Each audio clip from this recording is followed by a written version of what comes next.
Hi there, welcome along to another edition of the Sports Express Show. Thank you so much for joining me today. I am the Newswa, once again riding solo.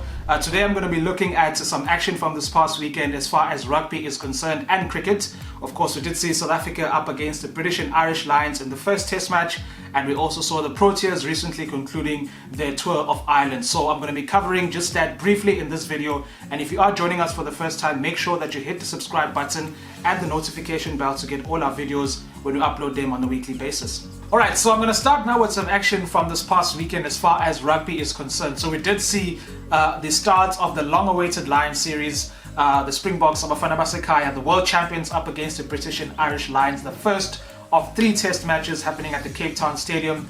And unfortunately, the boys did fall short at the first hurdle, losing that one by a very, very close scoreline, 22-17. It was a game of very close margins. Very little was the difference between the two sides at the end of the day. But in terms of how the game transpired itself throughout the 80 minutes, I think it was a game of 2 halves. If you look at how the Springboks did start the encounter, they were very aggressive from the onset, and that literally was epitomized by that huge tackle by Lucanio Am on his opposite number.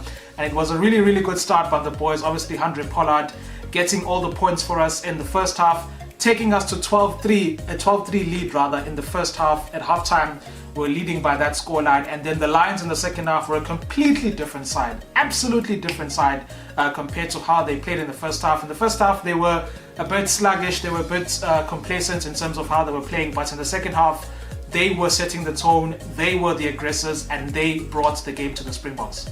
Well, as I did mention, very little separated both sides in terms of how everything transpired throughout the 80 minutes, particularly in the second half. Of course, the Lions were the better team, and that's literally how they won the game in the second half. 1 try apiece from both sides, with Kawandiki getting one for the Lions and Faf de Klerk getting through the line there for the Springboks, which it did go to TMO, but of course it was awarded at the end of the day. And before that, we saw Willie Leroux's try also get chalked out because he was judged to have been offside after Umapimpi did play that through ball, which was quite a contentious decision because there wasn't really any conclusive evidence from what we saw from the different camera angles that Willie Leroux was ahead of the ball when Mapimpi was playing it. But the TMO did make the big decision there, which was quite a controversial one because a lot of us did feel quite hard done by it, which ultimately led to the Springboks falling short in the match in terms of the scoreline, because that try would have given us a huge boost and taken us over the 20-point line and would have ultimately led to us winning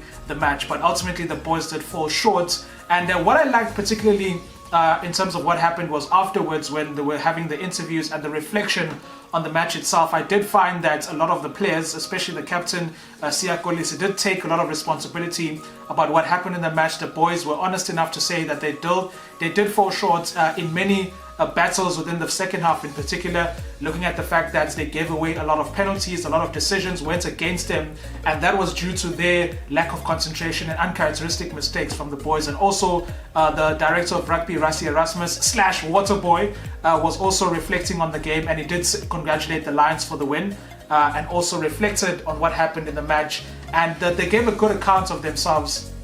And obviously now we're going to be looking forward to see how they're going to play in the second one, because it will be a decider. And the mistakes that happened in the first one, and the lack of concentration, the rustiness that was there from some of the players, because a lot of them, or some of them rather, the likes of Ukolisi, was out because of COVID, so they weren't really at their best coming back. So hopefully the boys are going to be sorting out their issues and winning the second one, which will ultimately be the decider for the series. So we're going to be hoping and crossing fingers that they get over the line for that one.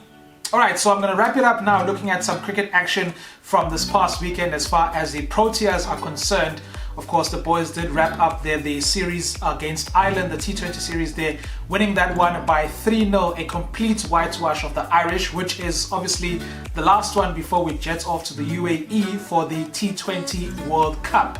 So that is, of course, a big one that's coming up from the boys. So it was important for them to get this win, to win the series before the World Cup. So a 3-0 win at the end of the day. It was a much improved performance if you look at the last T20 match in terms of how the boys played on the batting side. In particular, we did see the likes of Captain Themba Bavuma stepping up for the first time in the series on the batting side with the bat in hand, you know, to top score for South Africa, Reza Hendricks as well, getting on the half century to end up on 69. So it was nice to see those guys coming through, because I found that in this series we relied too much on our bowling attack. The likes of Tabe Shamsi have been holding down the forwards and obviously keeping South Africa in the game and winning the matches for South Africa. And the batting attack has not been up to scratch for the longest time. Even in the ODI series as well, we didn't really have good performances there.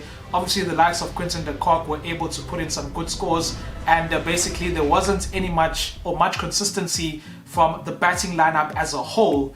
So it's nice to see the likes of Hendricks and Bavuma grabbing stuff by the scruff of the neck and seeing our batting lineup literally win the game for us and not leaving everything to the bowlers to actually do the clean-up job and make sure that they win the match for South Africa. So a captain's performance by Themba Bavuma, which is an encouraging sight to see.